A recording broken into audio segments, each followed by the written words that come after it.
Okay. older. But that's not much. I started out being a hippie as soon as I was born. Oh, I want to hear about that. You were born a hippie. I was born a fashion hippie. Okay. That's even better.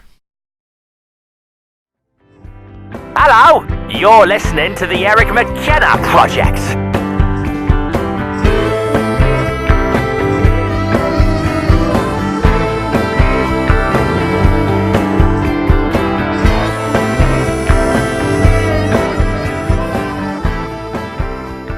Right. I got so much to ask you. I do. That's a leading question and makes me feel old. Well, I'm in the same boat with you, my friend, and we're both not old, so we're in good shape. Well, that's good. We're in good shape. All right. I want to come right out and say first, thank you for doing this show. It's an honor for me to have you here. It really is. Your store is an institution in Pittsburgh, and I mean a good institution.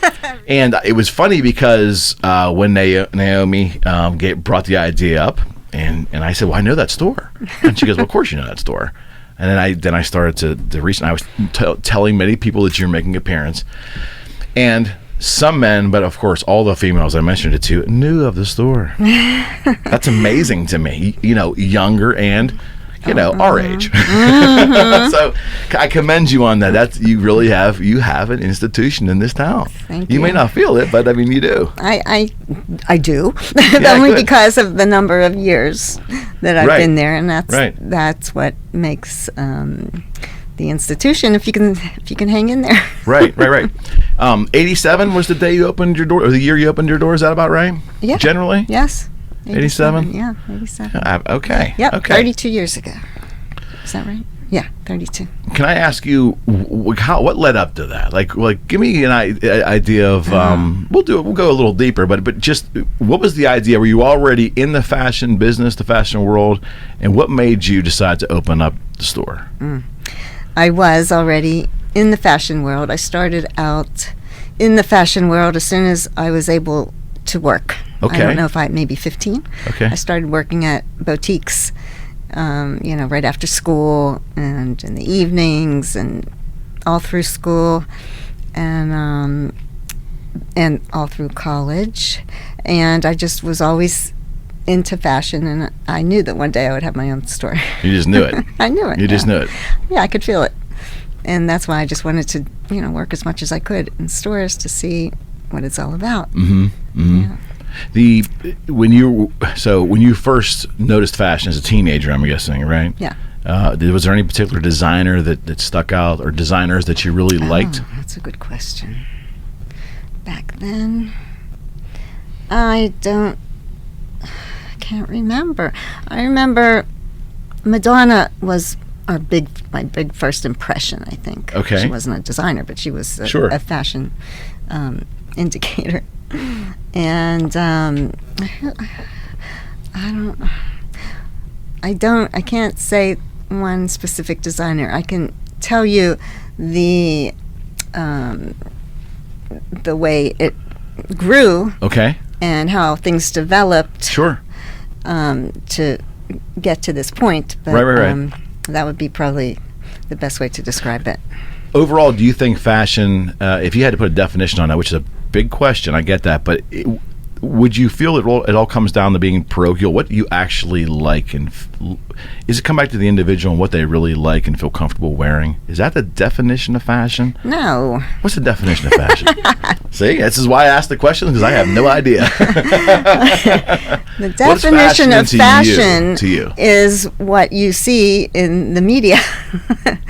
That's what you are given, and that's what you're told is the fashion. So, Okay. I mean, you really end up believing or just knowing anything. You can't know it unless you see it. It's always something new. Okay. So when you see something new, in the media or wherever you see it, it's jarring a little bit at first because you're not used to whatever they're showing you. Okay. It's so avant-garde.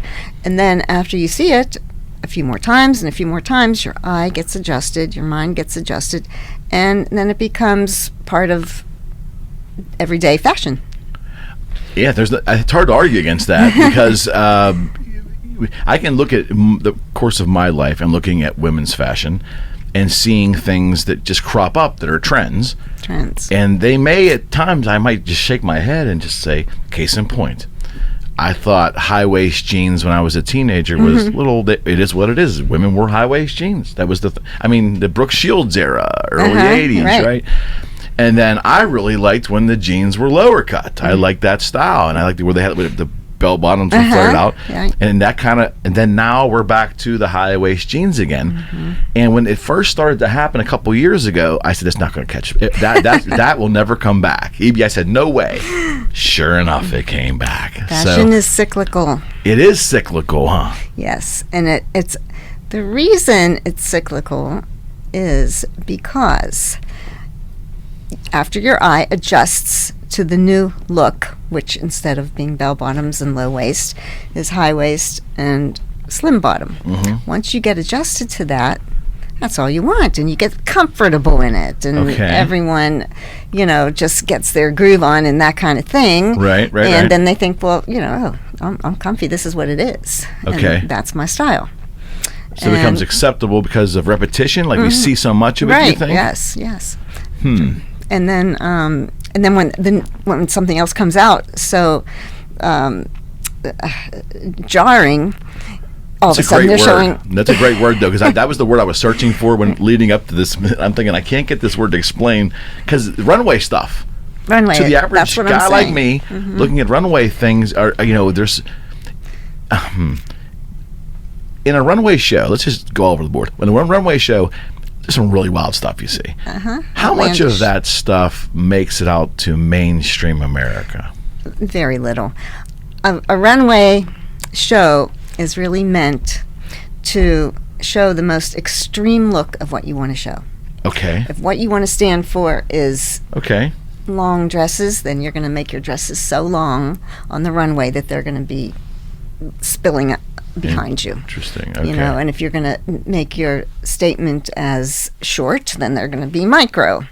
Okay. And no matter what your statement is, they exaggerate it to a point that's crazy, and that's how they make the awe on the on the runway. Those are the photos that make the magazines, because they're so exaggerated or out there, in vernacular. And that's how that's what their job is to go to the most extreme so people can look at it and see it at first. Will the word be shock? And they'll be shocked, and then then it gets edited down through buyers and manufacturers. It gets edited down to a look, but not as extreme. Okay. That's how fashion happens. Something more like maybe striving toward something more palatable to the public, edgy, but not to the point where it's too far of a reach. That's right. It's editing. They edit it. It can't be too extreme for the regular person, or it won't sell. You have to sell these things.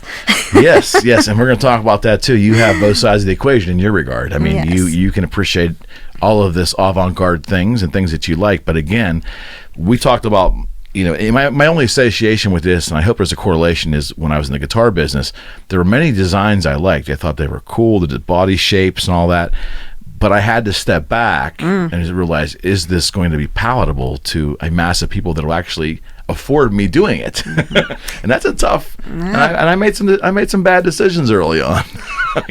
Thinking that this was, of course, because I liked it. Yes, of course, everybody's going to love it. Right. So that's the point I'm making. If you don't edit it, then you're going to miss the boat, and you're going to lose all your money, because you're going to be sitting with things that nobody can buy. Okay. Yeah, that's happened to me on occasion. I feel that the average person, I lump myself in there. As you can see by the way I dress, there's not much style going on here.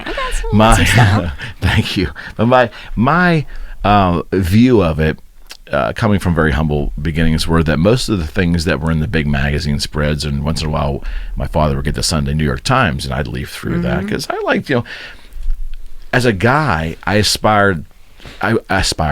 envied the Ralph Lauren look to me. Yeah. I can't tell you why. Back when I was younger, it was Lauren and Calvin Klein. Oh, yeah. The rest were all out there, but it was like you had to make a decision. Are you going to go that modern kind of Calvin Klein look, or are you going to go the tweed and Horsey, preppy? I went the Lauren thing only, I think, because I was so brand conscious as a person. Like, oh, if I could only get that $52 dress shirt with the horse on it, people would take me seriously. Yes. So, but can you talk a little bit about Ralph Lauren? Because I wanted to ask you about that. I've always really admired that whole company, and I'm sure they've had their issues, but his story's pretty interesting. You know what? I never really delved into it because it was never really my thing. Okay, that was my question. It was so his. I admire his work, and I okay, love his fashions, but it was never anything that I was never a buyer of Ralph Lauren. It was never in my business to buy that line, but it was something that I looked at and loved. I just don't know the history. So that's fine. So what would be the alternatives from that era? Let's say late 70s, 80s. 70s, 80s. Okay. For me in my world, right. The alternatives would be Norma Kamali. Mm-hmm.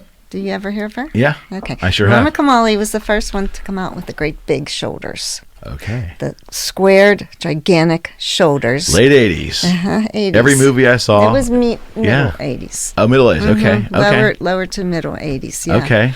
She was the first one, and it was, that was very eye-popping and avant-garde. But, What'd you think of that? Your own person. Did you love it? My favorite. Really? My favorite. I loved it. I was a big fan. Okay. Wore it always. And, there was like a whole, I don't know, just community that liked it. Got it. Yeah, and she was very cool and innovative. And we would just like to see her shows and her whenever she put out her booth at the fashion shows, they were always so exorbitant. Just, it was great. And that was an example of big shoulders, something new. Mm-hmm. And she had to make them really big for people to take notice. Initially. So the runway models at that time probably came out with exaggerated shoulders. Yeah, and they were probably tall as hell, as normal. Sure. And then when you have shoulders out to here, your waist looks as big. I guess. So that's why women started to love the padded shoulder look. Okay. It always pared them down to make them look more slender in the waist. It's almost a masculine. Yeah, an emulation of a masculine, ideal male masculine body, which I don't have. The broad up top and the narrow at the waist. It was, but at least you got the sexy narrow waist, right? And the and the kind of the bottom was not big at all. It was kind of fitted, so you just It was just a look, and she created that. Why things are cyclical in fashion is this. Okay. So everyone gets comfortable wearing what they want to wear, and so they're all used to wearing, as we said before, high waist jeans and narrow bottoms, and then all of a sudden, fashion comes out with low waist jeans and wide bottoms. Say, well, they have to, because why? It's the opposite. Everyone has what they have already, and they've had it for a couple years. There's no reason to buy anything new. So there's the marketing. There's the mystery. The marketing mystery is they delve back into something that isn't available to make to make demand for something new. I befriended a buyer for a company called Buckle back in the early 2000s. And I really liked the fact that low waist jeans with the flared bottom came out. That was to me as a guy, that was a sexy look. Yeah. I liked it. Yeah. Me too. Well, this buyer friend of mine said over cocktails one night, I asked her, I said, so what's the, she said, Eric, there's nothing new. This was what people were wearing to Woodstock. This is what was in the early 70s. The real low-waisted jeans. And now maybe it might have been like elephant pants then. They would have been so wide, the bottoms. But the essence of it was it's just kind of not a retread, but it was being revisited again. It never comes exactly the same way. So people that think that they should hold on to their clothes because the style will come back, some later time in life, they'll find that there's always a little tweak. Yes. That doesn't look right. Yes. Yes. It'll be the fabrics or the shape. I don't know, but something. It never comes back exactly right. Sometimes you can fudge it, and make it look like it could be almost right, or make it, and then if it doesn't really look right, you say, "Oh, it's vintage." And vintage is always in style, so if you wear something that's old and you say it's vintage, right, then it's okay. Yeah, no, that's right. And I think, would you not agree too, like in the 2000s, and maybe it's carried on past that, maybe I'm just not paying attention anymore, but the jeans craze, designer jeans, really went off the charts like in the 2000s for a while there. You say 2000. Maybe, I don't know. I mean, it was in the 80s that had it too, but I'm saying I think it was a lull in the 90s, and it seemed like it just came really. When I saw people in like 2004, 6, 10, 9, what jeans did you think they were wearing? I know what you mean. MKE, Rock and Republic. Yeah, Rock and Republic, yes. And as a guy looking at women wearing those jeans, I guess. Yeah, I was on board. It was low cut. It was the flared bottoms, and if they wore heels with that to me was a good, sexy look for me. But I was noticing the price of some of those jeans were just amazing, but you couldn't argue the cut. You couldn't argue there was something there. Right. Well, that got started, I think Guess, or one of those people back then, started really marketing it. And the marketing with the TV and the ads and everything. So everybody wanted, Guess. That was the buzzword. And if you had Guess jeans, then you were like really rocking it. And then after that, it became different names. Now, are you talking about the 2000s, or are you talking about the 80s? Because the 80s Guess jeans were around. Oh, that's the 80s. Yeah. So that's how Jordache and those companies came out. Gloria Vanderbilt. No, those are before Okay. Guess. Okay. That's in the 70s. Okay. But then after the Guess really showed, I think the Guess really showed everyone how to market. Interesting. And they were masters at that. And after that, the other people who I just think that they marketed well, and their name got out there more because of advertising and commercials, and I don't know. How much is it truly about marketing? Is it all about marketing? I mean, you have the designer, and you have the creativity, but let's face it, if it doesn't get in front of people, it's hard to move a product, right? Unless you get a certain unique vibe and it just carries. Well, nowadays, I mean, there's nothing that's unique because of the internet. So once something comes out, it's everywhere, basically. I mean, if somebody comes out with something,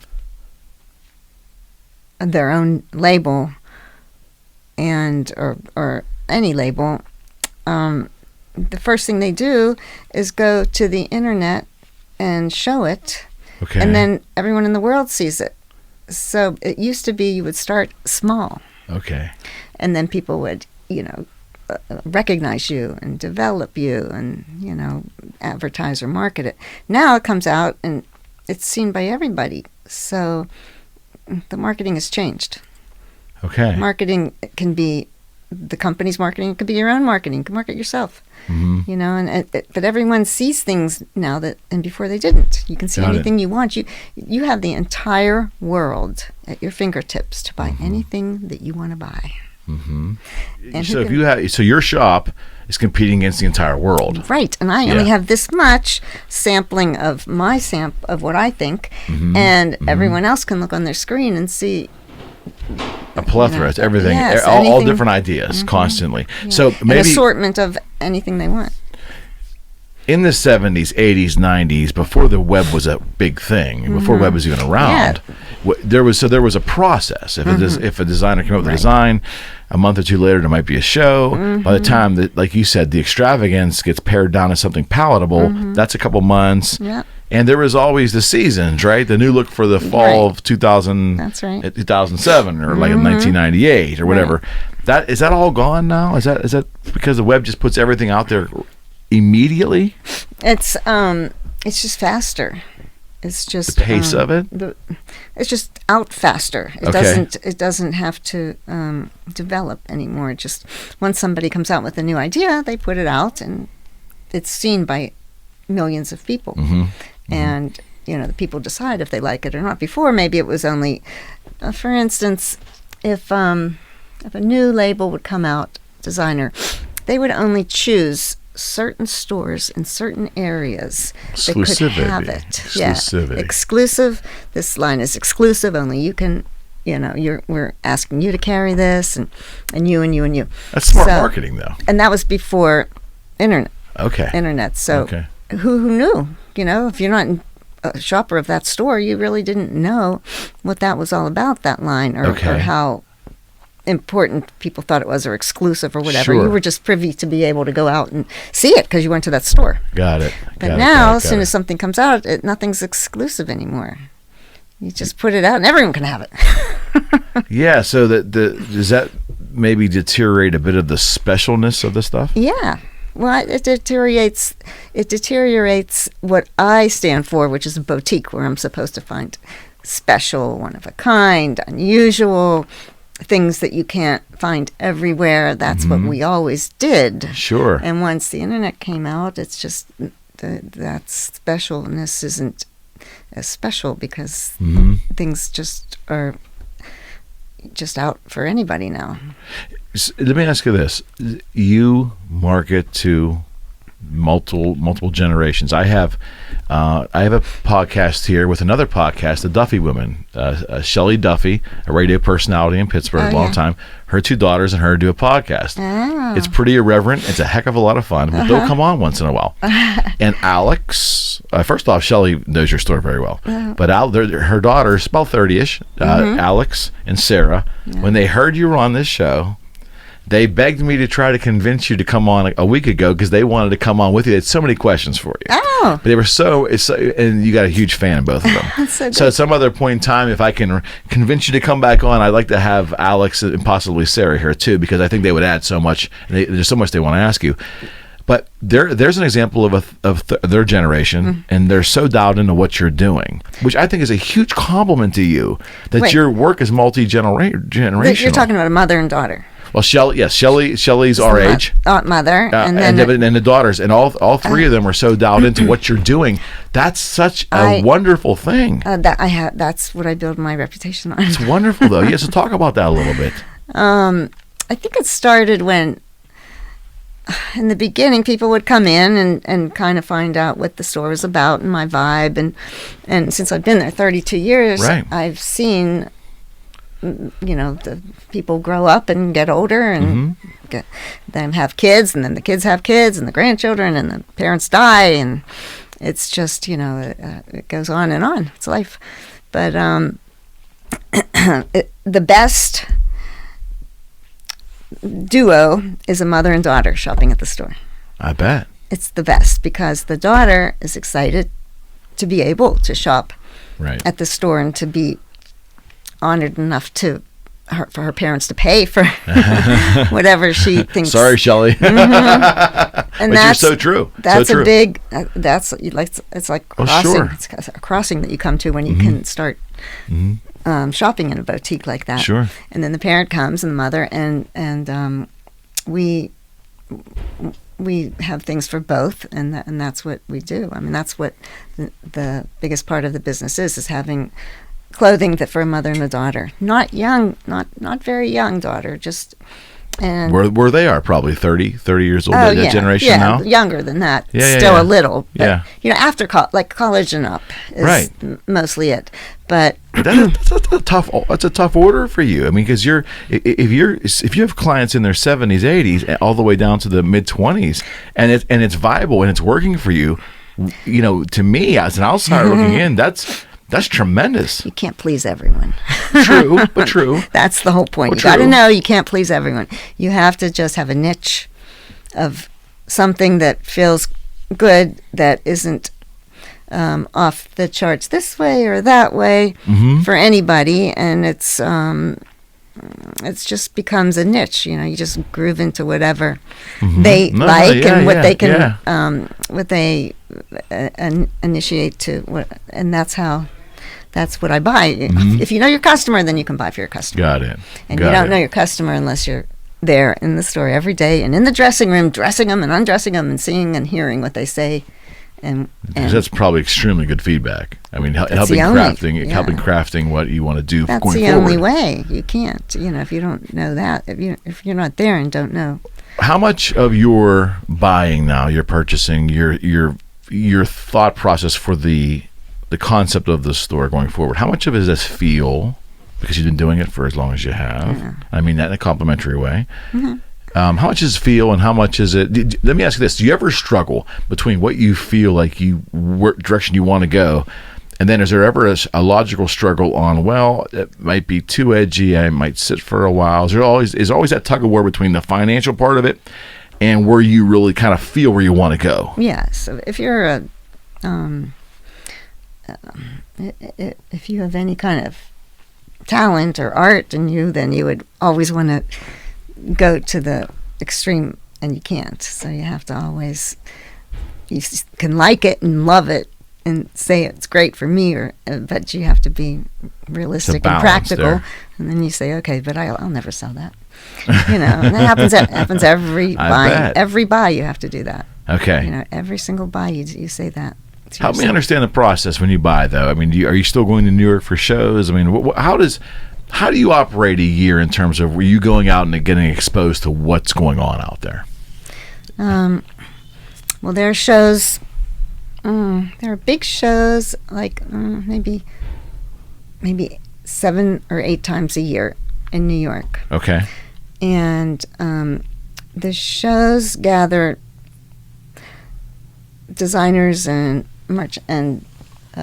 manufacturers and brands from all over the world. Okay. So people will come in, from China, from Belgium, and maybe it's the first time that we're going to see their line, and everyone has a booth, and they set it up, and you just walk through lines and lines and, wow. and looking.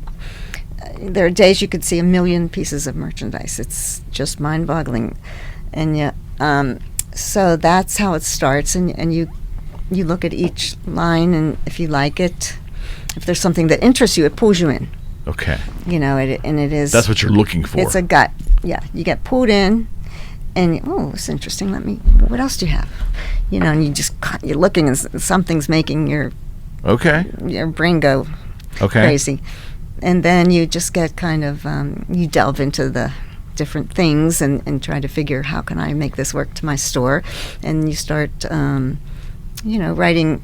You have to write an order, so the order has to be what you're going to buy, and it doesn't come in for maybe 6 months. Oh my gosh. So you're looking at something, and it's just one piece, and then there's a swatch of 6 colors, and you can buy that one thing in 6 colors, but it's only sampled in 1.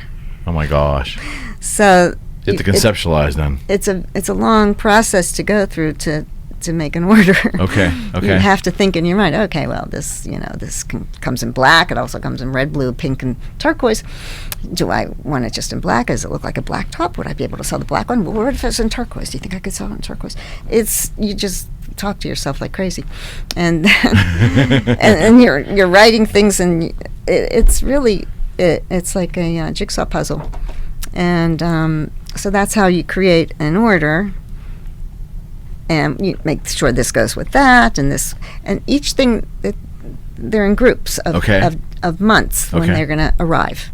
So if you buy this group now, it's going to be red, blue, green, and these things will match, and this jacket will go with that pant. Mm-hmm. And since I bought that for 1 month, I know it'll come in together. And then you look at the next month, and you have to create another story. Got it. And then you could do it for 6 months straight. Right. And then it's all in your brain, because interesting. You never saw all the pieces of it. You just saw maybe a couple samples, and you're just creating something in a visual tunnel. And then when it starts coming in, you do give them a date. Sure. Like within a month of when it can be sent. So that's the only thing that keeps you sane. And that's how it works. So then it comes later, maybe 4 months later, 6 months. You can get things that are available for right away, too. Okay. And then sometimes you can get it. Has it always been that way? I mean, okay. Yeah. Yeah, so that's why fashion is always ahead, because they're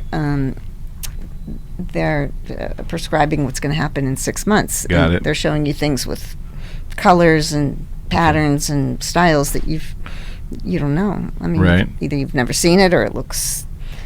Is that a good style for us? I don't know. You think that'll sell that month? Right. It's a guessing game. So Pittsburgh? You hear a lot of people talk in different industries about Pittsburgh being behind the curve, comfortably behind the curve. We're kind of used to it. I knew you were going to say that. No. I'm on the fashion industry. I have no idea, so I'm really interested in. If you were to, let's just say in a parallel universe, you were living in New York City. Yeah. And you opened e.b.PEPPER's in New York City at the same time in '87. Yes, some clientele would be different. I'm sure income levels are different there too. Generally, would there be a huge difference, do you think, between what that would look like as opposed to what your store has looked like now, being that the locations are different? Of course, yeah. Location is everything when you're really, because you're buying for a customer. So and the customer in Pittsburgh is a little bit more conservative. Okay. Than any person walking around in Soho, And it depends on what your demographic is. So if you have to buy for your demographic. My demographic is a lot more conservative than, Soho or the meatpacking district or just anywhere in New York, because New York has a huge population. Right. And the amount of people that are likely to be fashionable and buy things is a larger percent than it is here. Because their population's so big. The draw is larger. And they get so much more traffic.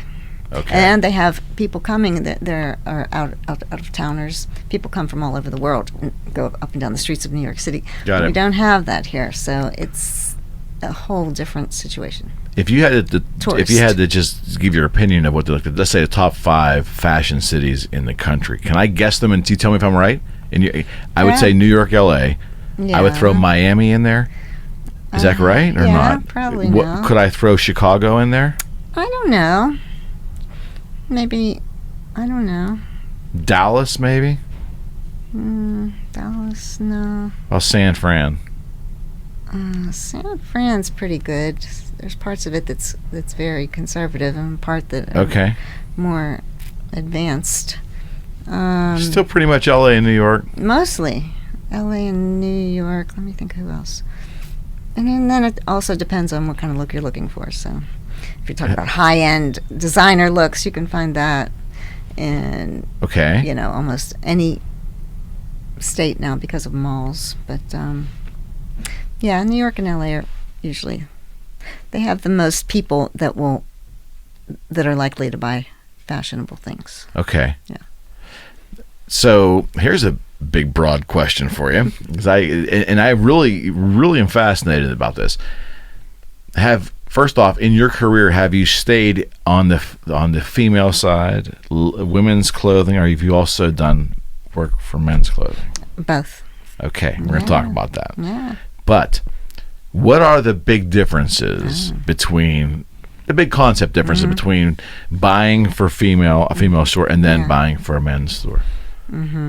Because we get shortchanged quite a bit. I feel like we don't have as many options. That's the way the business works. Am I right though? Yes, it's that's how they made it.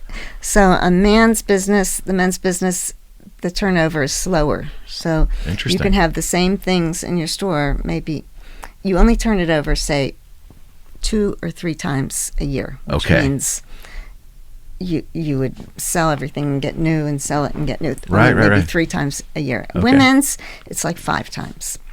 We have more deliveries and more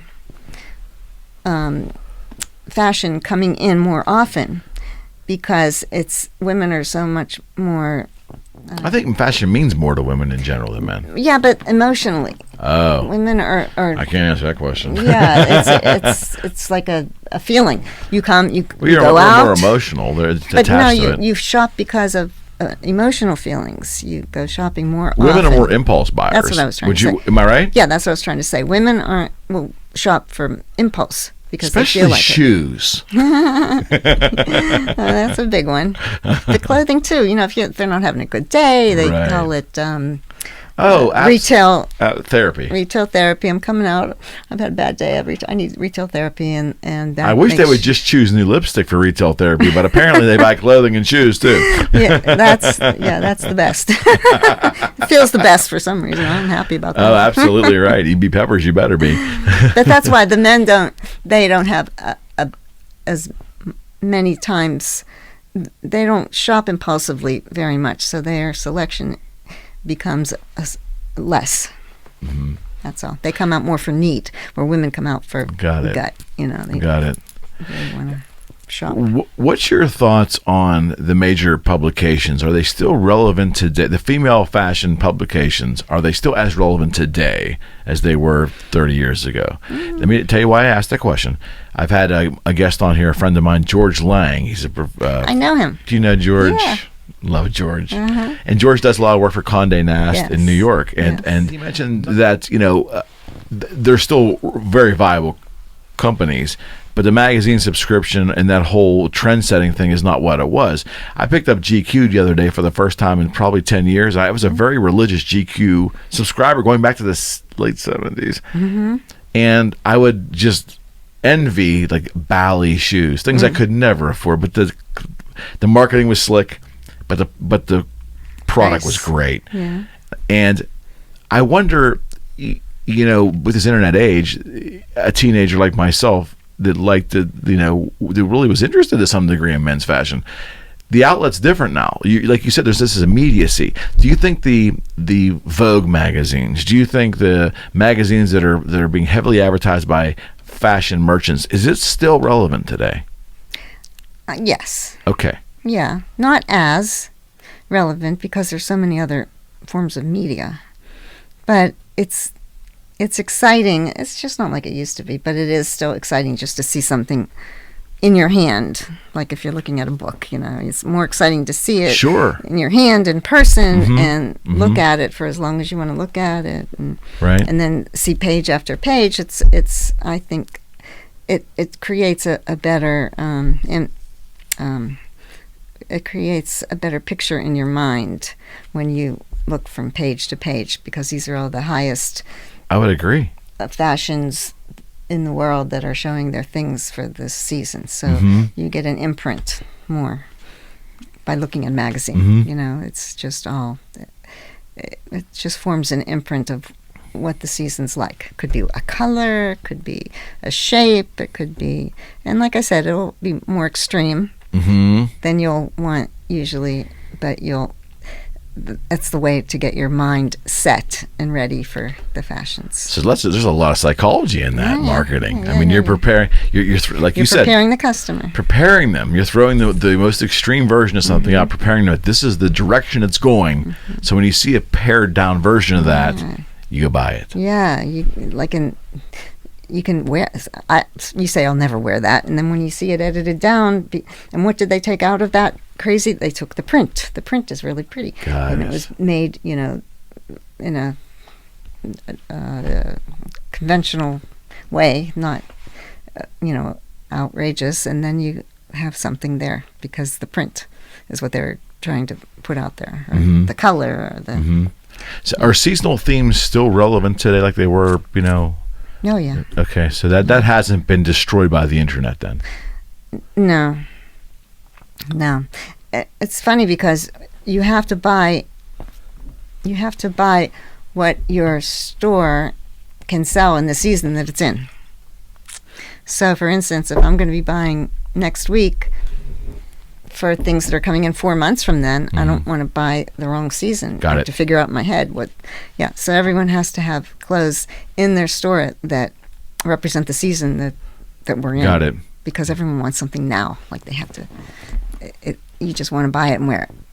And if it's not there, and if it's there and you can't wear it for 4 months, snowing outside and there's a summer dress, it's just going to sit there. It's No, I get it. I know from a retail standpoint, I totally understand. Yeah. Now, here's the difference. New York City, 4 seasons. L.A., 1. Miami. 1. Very much 1 there. So they have to buy totally differently. I bet. Yeah. And they buy a little bit for tourists, but they have to, know what percent of their customers, people that live there. So it comes back to know your customer. Yeah. And that's the whole thing. So would you say that for a female, the 4 seasons are wonderful in regards to the winter? There's generally more clothing on for warmth and more opportunity for expression, maybe? We love winter. We love fall and winter. I figured that out on my own, too. Fashion people love fall and winter because you can layer like crazy. Okay. You're just not going to wear a dress and that's it. Or you're going to wear some pants and a sweater and maybe a shirt under it. And you might need a jacket to wear over that. And then you need some fur pieces to accentuate everything. And then you need the coat to put over it. And it just becomes more dollars. Absolutely. Yeah, more dollars in the register. Yeah. And that's our favorite time of year. Not only because you create more dollars, but people like buying more things. It's more fun. There's more you can do, more interchangeability. Is that correct? Yeah. But it's just more creativity in your head to think that you can. I can wear, a sweater. When you're going to put a bunch of things together, and you can still wear them all together. You need help.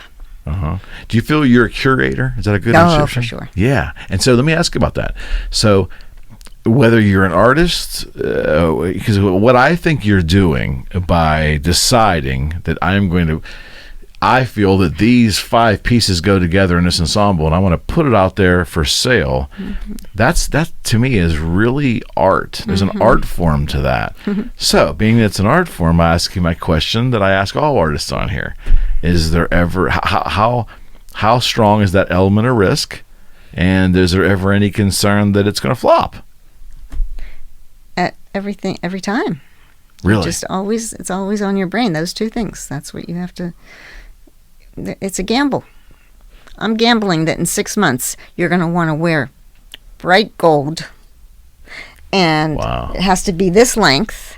And you're going to want the waist to be this way and the shoulders to be that way. And who am I to know? I don't know. They're showing me things, and they look pretty, and I have to feel it, and I get a sense.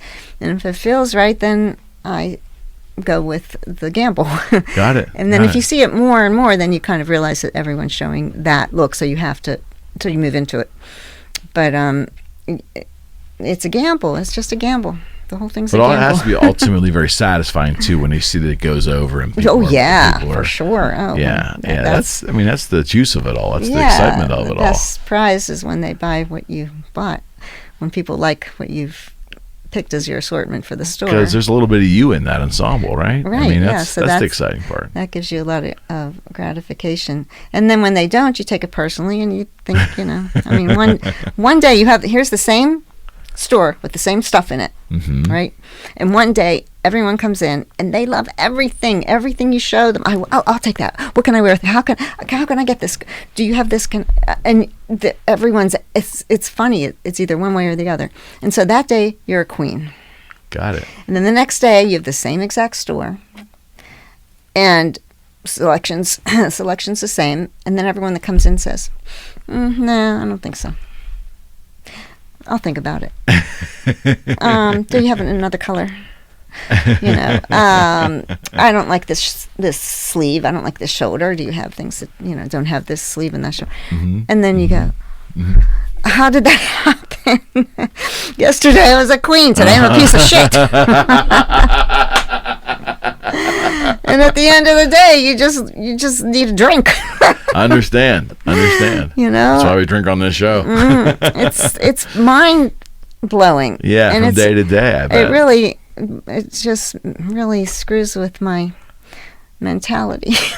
Yeah, but you don't take it personally. But you don't seem the type. Yeah, but you don't seem, at least in this short time we've been together, you don't seem the type of person that has your confidence shake very often. No, you do. I'm just saying, not in general confidence, but just for the day. Okay. Every day you think I'm a queen or a piece of shit, and then sometimes you're in the middle. But you don't. Do you have Of course. clients that come in, that come to you and say, so I'm going to this event on this date. This is the type of event it is. This is where it's going to be. This is the essence of what's going to happen. I need some help. Every day. So they're buying for an event. See, Every day. that's the difference between men and women, right? Yes. Men will buy a suit that they hope they can wear about 100 times. I know. That's why they don't. That's why they don't offer as many clothes to men, because men just seem to not need or want Interesting. new things for every event. And Do you have a thought on why that is? well, because it's all about the women. It's all about how the women look. You're right. Well, you're right about that. Yeah, right about that. But we That's the truth. Naomi, she's right. I can't even argue with that. That's what I always say yeah. to my fiance. He'll say, "Do I look okay?" I said, "Oh yeah, you look really good, but it's all about me anyway. You can wear anything you want." Yeah, I've heard that a few times in my life. Not always, but we tease about that. But it is all about the woman, and the woman can't wear the same thing to an event the next time, because everyone is the attention is on the woman. So why is that though? Because you hear that so those are catchphrases in fashion. We're going to talk about a few more I have for you, but that's one of them. Well, I can't wear the same thing twice. Yeah, because they buy a dress, and then there's another gala even like a month later. And what I used to hear was, well, I know it's a different social circle, Eric, but there may be crossover. And one or two people There may be could say they crossover. saw that. Well, that's embarrassing. Who wants to be caught Embarrassing, dead? no. What girl wants to be caught dead in the same outfit? Yeah, that's a Twice. thing. That's a thing, isn't it? That's a thing. But you don't really buy it to never wear it again, ever? Well, you say in the dressing room, this is what they say. Well, I can wear it to this wedding because it's in Florida. And then I have another event that I can wear it to in Pittsburgh. Oh, my. And I know it's not the same people. Then they buy it because they know they can have two events for it. But this is how you think. This is the process in your brain, and it really is real. I guess so. So it's a real thing. It's That's real. not that cliche is a real thing. Yeah, it's real. Yeah, and Are there still fast and solid rules about fashion? I mean, let me give you an example of what the stuff I heard growing up. You couldn't wear white after a certain, men and women, I was told. Yeah. Outside of a white dress shirt, I was told you as a man you can't wear white after a certain date. Bright red shoes are only for women are only suitable for certain events. I mean, I don't know. Are there any are rules pretty much gone now, or because women are harsh, they critique each other pretty heavily. That's right. We've kind of put all those cliches in the past. Okay. And we just and if you're in fashion or if you're creative enough, you will be able to make it work for you. If you think that it's not right to wear white after Memorial Day, then you won't. But there's white jeans. People wear them all year round. But I noticed not that. always in Pittsburgh because we have snow and it's so white jeans in LA and in Miami in the winter, normal is a blue jean. So who knows where you're living and someone's looking at you in a but it depends. That was a cliche, but it's not so much now, the white thing. The biggest cliche that I come up against is you can never wear white to a wedding. I've heard that. Never. Multiple times. Yes. Is that true? It's so true that I can't sell white dresses in the winter. I mean, in the summer. What's your personal feelings on that? I think people do it as a respect, out of respect for the bride. They don't want to get someone confused and. Providing the bride's wearing white. Yeah, if they know the bride's not wearing white, then anything goes. But especially in Pittsburgh, it's a really big catchphrase. They just not even like a white background dress. Interesting. Yeah, they're very, very clear about that. I've learned. Well, for funerals, not to bring the temper black, to it, but always black. Always black. I mean, it's still a thing. Yes. Okay. Yes. I was always worried about my tie. I always had a blacker suit or two for that occasion alone. But I was always concerned on the tie front because I used to like vibrant ties. I did. Well, and I didn't have really any funeral ties. And you that needed one. I got one. I was told after being at a funeral and being like embarrassed by people, that's a pretty vibrant tie for a funeral. Yeah. So, But that's a cliche that really should be adhered to, right? Yes, dark it's a colors somber. You need to look like you're somber, and somber means dark colors, and not bright colors. Before you started, to take a little bit of a left turn, before you started your own business, you worked for, was it Kaufman's? Mm-mm. You did Kaufman's and Scoop while you had your own business? How does that fit in? I'm confused. Enlighten me. Okay. When I was in college, I worked at Scoop, which Yes. was the first co-ed boutique in the city of Pittsburgh. Right. And we had men's on one side and women's on the other. And I remember it well. South Hills Village. Okay. And we had the hottest jean lines, whatever they were. We had the hottest trends, the fastest fashion, whatever everyone wanted was there. It was trendy, and it was fun because you could go in with as a couple and two of you can shop and whatever. So that's where I started. I started at that. Okay. While I was in high school, and I briefly worked at other boutiques before that, but this was the most meaningful. And as soon as I graduated college, I was so interested while I was there working. Where'd you go to school? I went to Chatham. Okay.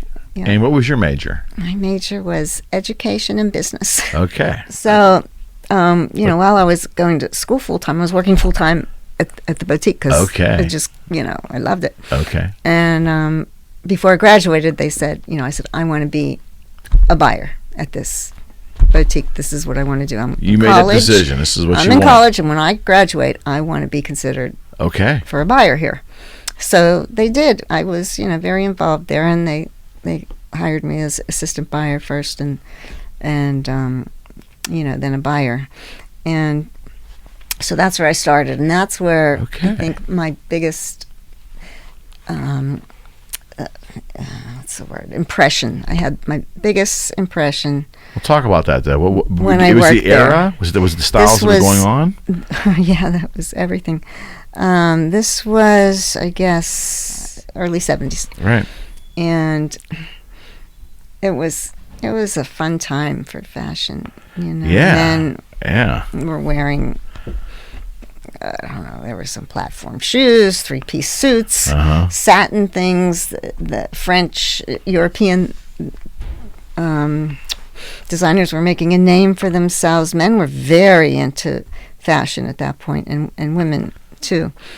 So I remember polyester and mutton chops. Yeah. Do you remember? Is that right? Do you remember Nick shirts? Yeah. You do? Yeah. Okay. Yes. I mean, we sold Nick shirts like they were going out of stuff. Very wide lapels. Yeah, wide lapels and three-piece suits. Yes. John Travolta. So, anyway, so at Scoop, the owner of Scoop was a man that had just sold a big chain of stores called Foxmore Casuals, which was a mall store that women went to. Foxmore. He sold them. Okay. And he was only, I think, 54.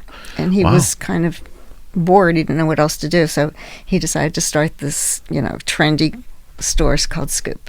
Got it. And he was such a visual, he had such vision, and he was really sharp, and he demanded just the best of everything. Okay. And very high expectations, and of the and that was people good that for you worked to for him. see. It's good for you to see. It was so enlightening. Mm-hmm. So when I started to work there, that's what I learned. That was the biggest life lesson in my life, and he just put it in our minds that we would only carry the best, and we would only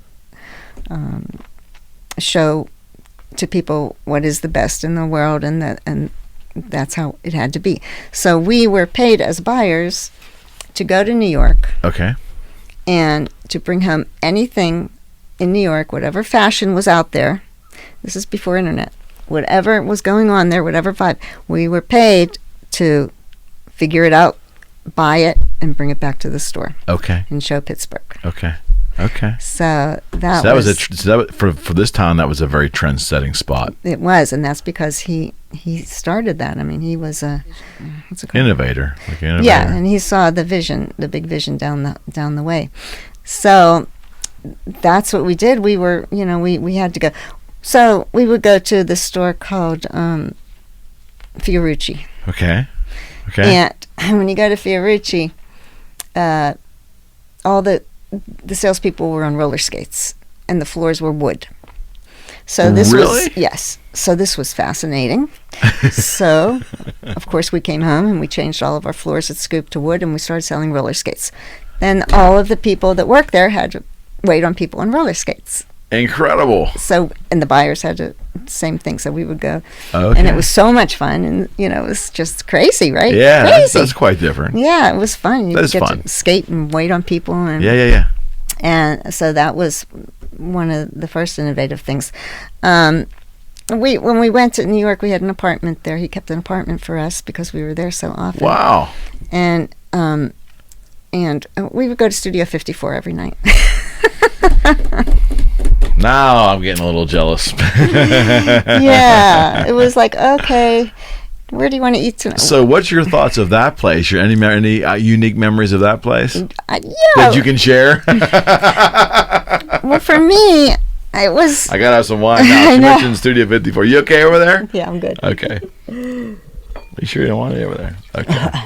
But so we would work really hard all day and go, to millions of places and find like the coolest thing we could find. Sure. And then we'd go at times to certain stores that were on the cutting edge, and we'd go there and see what they were doing and what they had, right. and copy whatever that we saw that was unique and different, and try to get brands that they had, and then we would go to dinner. And the apartment was right on Lincoln Center, Upper West Side. Wow.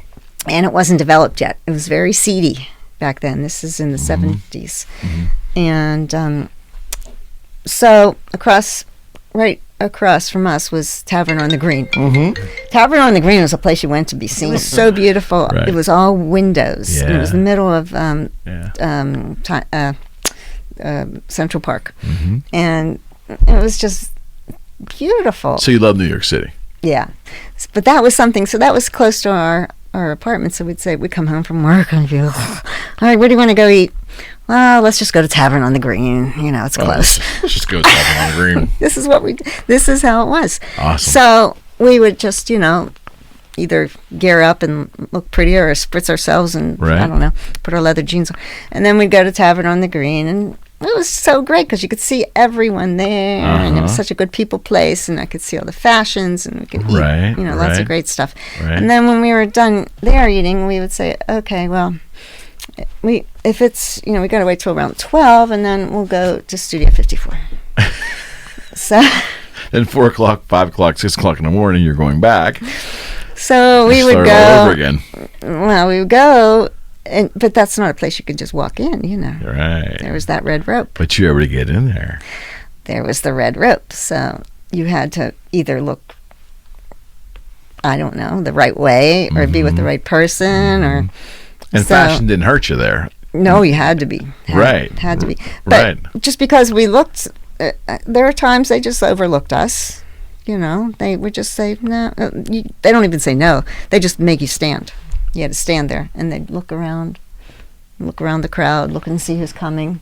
These are the what do they call bouncers? Yeah, the bouncers. Yeah. And then if someone came, they were trained. As soon as a limousine would pull up, they'd go, come on, and they'd go right through the crowds, and we'd all be standing there, like, why can't we get in? The key might have been to rent a limousine just to bring you there.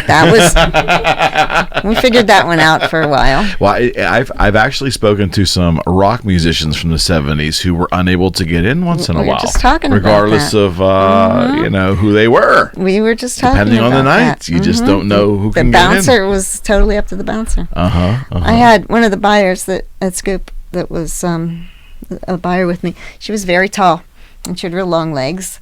So whenever we wanted to go to Studio 54, we'd say, Sue, put on your over-the-knee boots. So she put on these over-the-knee boots and a mini skirt, and we'd come up in the cab, and she'd go like this. That's great. And they'd say, you. That's So we'd all great. come running in. That is great. That was our great. trick. That is great. And then after a while, we had them believing that she was Caroline Kennedy. That got us in too. Oh, I bet. Just the illusion. So it was stuff like that, and that's how we saw, what was in style and what was going on and what was cool. And That whole era is cool though. It had to be amazing time so in New much, York. Yeah, it was so much fun. It was really, and we were in our 20s. It was just in our 20s. We were right in the thick of everything. Can I ask you about your Kaufman's time? Horns. Oh, I'm sorry. Oh, so I was at Scoop for, I don't know, maybe 6 years. I bought various different departments, and it was a lot of responsibility. We had 5 stores, and we had a big budget, and it's a big workload. Big workload for you. Big workload, but also a responsibility of a lot of money and a lot of, the stores, and a very demanding boss. I bet. So I was coming home from a show on the airplane one day, and there were these people in a suit on the airplane, suits, and very proper. And I somehow sat in between the vice president and the divisional of horns. Really? Yeah. And so here I was. I used to have very curly hair, and I was like curly, crazy hair, and I had a jumpsuit on, and I was like, bebopping, doing my thing. And they started talking to me, and they were just, fascinated. They were like, what is this creature? So different than anyone they knew. And, I told them what I did and who I was and this and that. And they said, we would love to have you come to Horns and start a contemporary department for us. Right there on the plane. Yeah. Now that's impressive. Yeah. So I said, oh, well, I don't know. I have an apartment in New York. I have a responsibility. I don't know. And they said, well, come and talk to us, this week. So I said, okay, I'll go down and talk to them. So our office was downtown 5th Avenue at Scoop, and Horns was just down the road. So I put on a suit, kind of like a jacket and pants that day, and came to work. And my boss said to me, so E.b., what's going on? You going to a bar mitzvah?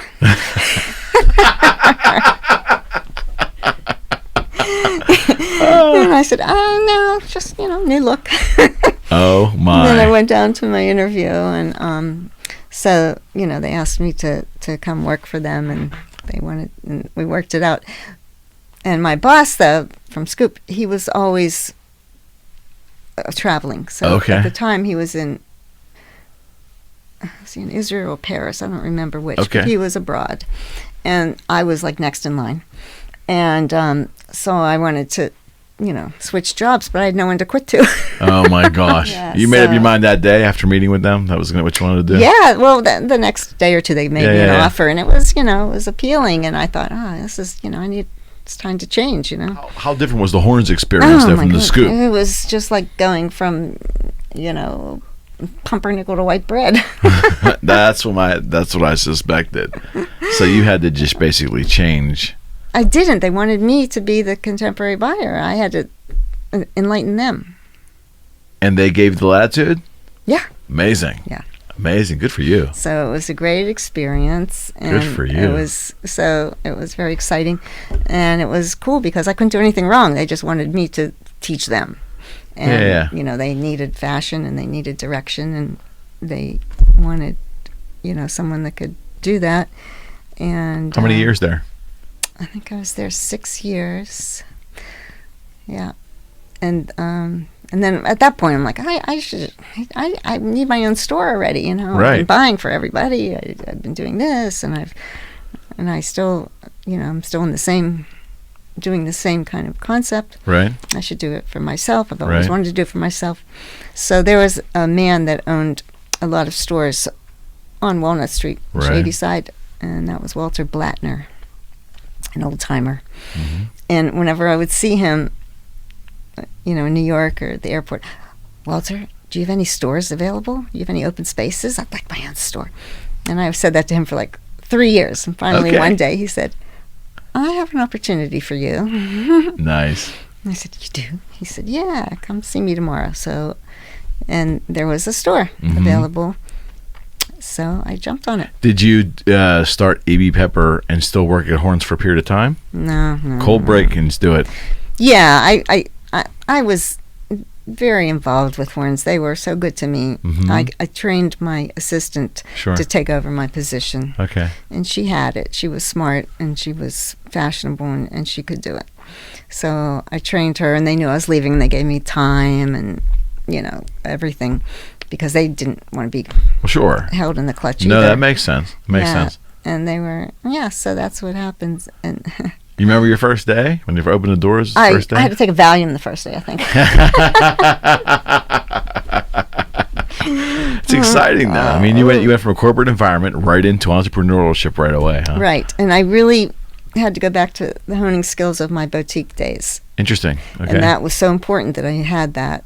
Because that was the basis of what I was going to be doing. I had to be able to, create something and make it the best, follow the desire of making it. But here's my question for you, being that you have to then set up, obviously you knew everybody in the business, so it probably wasn't hard to start your own relationships with them, with your company. But there still had to be, when you open your doors day one, like, what was in the store? Like, here's the thing. When you get a store, you have to buy inventory. Right. So you need money. Right. And you need a lot of money to fill a store. I bet. People just don't let you have, So did you open day one pretty much fully stocked? Good for you. Yeah. So I borrowed $25,000 from my parents, $25,000 from my in-laws, $25,000 from my accountant, $25,000 from a friend. Got it all together, and just said they knew me and they knew that my background, and they were nice enough to do it, and so that's what you have to do. And then from there you have to hope and pray to God that you sell something so you can pay people back and pay your bills. And that's how it's. Could anything in your prior past have prepared you for entrepreneurship, or did you kind of take to it pretty well? No, I was always responsible for my own department, no matter where. So you ran your own P&L, basically for each department. That's a huge benefit. Yes. Yeah, absolutely. Without that, I don't know how people think that they can just open a store. If you don't have any financial understanding behind it, or any just knowledge of how to flow money, I don't know. Like business acumen, almost. If you don't have that, it's very difficult. Yes, that's the people that go out of business usually, because they just thought it was a good idea. But that was that's how that all transpired, and I really. So luckily, I was successful because I knew a little bit of something. I think you've been very successful. Yeah, you might not want to say that, but I'm going to say it, because I can't find anyone in this town that doesn't know your store. That's because I've been there so long. I keep telling you. That's a good thing, though. It's a good thing, and you're at the right spot for. Would you not agree, for the type of merchandise you're selling? Yeah. You're in the right spot. Yeah. Now, right now in Shadyside, I think the most independently owned stores are on our street in the city. Right. You can't find another street in the city where you'll find as many independently owned stores, in the shopping area. We have, mall stores that come, but they increase. It's okay. They increase the appeal. Sure. Sometimes they decrease it, and sometimes they don't stay because they're used to having so much volume. They're not used to. Very good point. Why did you not take men's clothing on, E.B., along with women? Why did you only do women's clothing? Men always ask me that question, and I was a men's buyer at one time. I know, that's why I'm asking. Why? Because there's a show for women's, and then there's a show for men's, and I'm only one person. Double work. And I can't be in two places at once, and you wouldn't be able to do the job. You wouldn't be able to complete it unless there was another person to do it, and that's a whole different. You have to have a whole different schedule in your head, and then this is another schedule. Okay. And it was just too much. Double the work. It was just, it was too much, and the men's business really isn't as fruitful because of the reason, like you said, men don't buy as much as women. So. Interesting. Yeah. So it's easier to buy for women. And I'm a woman. Yes, you are. Yes, you are. And I want to thank you. Oh, this was great. Really? Yes, it was really great. And I know that you had some apprehension in the beginning. I still do. But, oh my gosh, it was wonderful. Thank you. I appreciate you sharing. Thanks for applying me. And I like, and I want you to, I'm going to put a little nugget in your back of your mind. I would love that for you to come back. Thanks. And I think I'd like to come with the mother and daughter. And the Duffy women would love to be on here. I didn't want to try to move our dates initially because I wanted you to do a show with me, so you got acclimated and comfortable with it. But if it would suit you, I know they would love, and their questions are going to be way better than mine because they're coming at it from a female perspective too. Yeah. But they're big admirers of you and your store. Oh, that's so if we can make that happen in the near future, if you have time, I'll work out the logistics. I'd love to be with them. That sounds great. Yeah. But thank you so much. Thank you. This means the world to me. Oh, yeah. I appreciate it. All right. E.b.PEPPER. Thank you. Thank you so much. God bless.